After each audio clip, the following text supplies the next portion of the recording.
पे हैं, सारी चीजें देख रहे हैं अपनी आंखों से, तो क्या खिचड़ी पक रही है वहां पर? मतलब हमने वही लाइन ली, जिसने किया नरसंहार आज वही बन गया यार, सब कुछ वही। बहुत बहुत धन्यवाद रोहित भाई। मैं आपको क्रोनोलॉजिकली दो तीन इंफॉर्मेशन देके बाद में मेरे कमेंट आपको बताऊंगा जी। कि जब आपके साथ हमारे बात हो रहा है उस वक्त हमारे जो यूनुस है ये ढाका में है नहीं, हम्म। स्विट्जरलैंड में है। हम्म। आपको भी ये मालूम है। हम्म। दूसरी बात है कि परेश बरुआ उल्फा की जो किंग पिन वो बांग्लादेश में आया सितंबर में, अभी भी बांग्लादेश में मौजूद है। तीसरी इंफॉर्मेशन जो आपको हमें बताना है कि ये जो आईएसआई का डेलीगेशन आया, कह रहे हैं कि चार है, मगर इससे पास इसके साथ साथ बांग्लादेश ऑर्डिनेंस फैक्ट्री, ये जिसको पाकिस्तानी आर्मी ने कब्जा कर ली, उसके अंदर 100 पाकिस्तानी आर्मी ऑफिसर्स आए हैं। और हम जानते हैं, सब जानते हैं कि इस 100 में भी आईएसआई है। हम्म। 3 नंबर जो इंफॉर्मेशन मैं आपको देना चाहता हूँ कि 26 जनवरी ये पाकिस्तानी आईएसआई भारत के अंदर एक कोई टेररिस्ट एक्ट की कॉन्स्पिरेसी साजिश कर रहा है।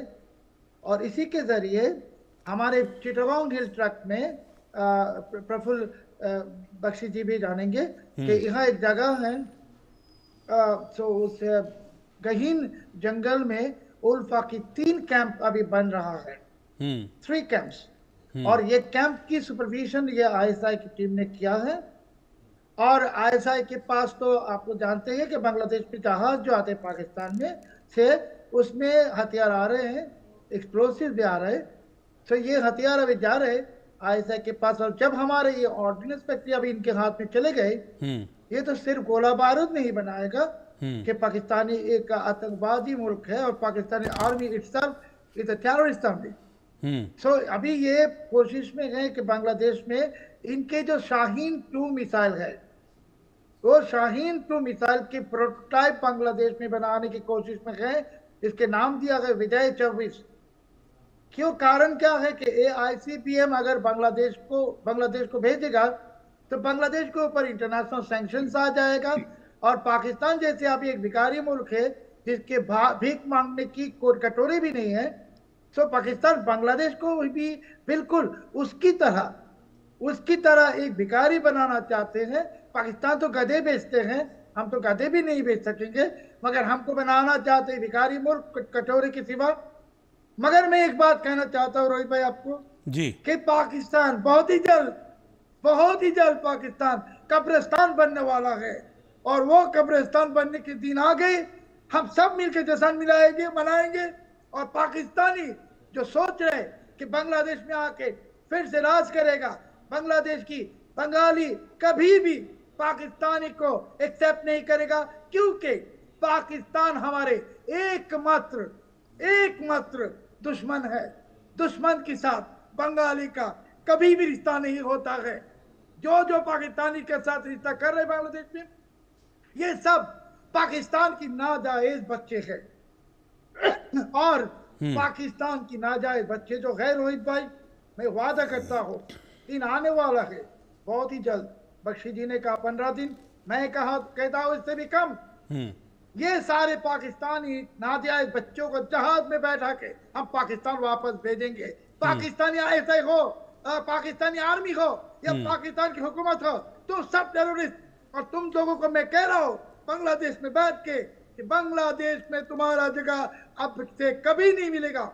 और हमारे आर्मी का जो जो पाकिस्तान के साथ अभी दोस्ती कर रहा है, पाकिस्तान के साथ साथ दे रहा है हमारे आर्मी का, सबको वार्न करता हो, hmm. Get ready for getting hanged. Get ready for getting hanged. All of you are traitors. आप लोग राष्ट्रद्रोही है। राष्ट्रद्रोही का कोई क्षमा एक्सक्यूज फॉरगिवनेस होगा नहीं। तुम्हारे यूं भागने वाला है, तुम भी तैयार हो जाओ कि तुम्हारे ये पाकिस्तानी भाई के साथ तुम भी पाकिस्तान चले जाओ।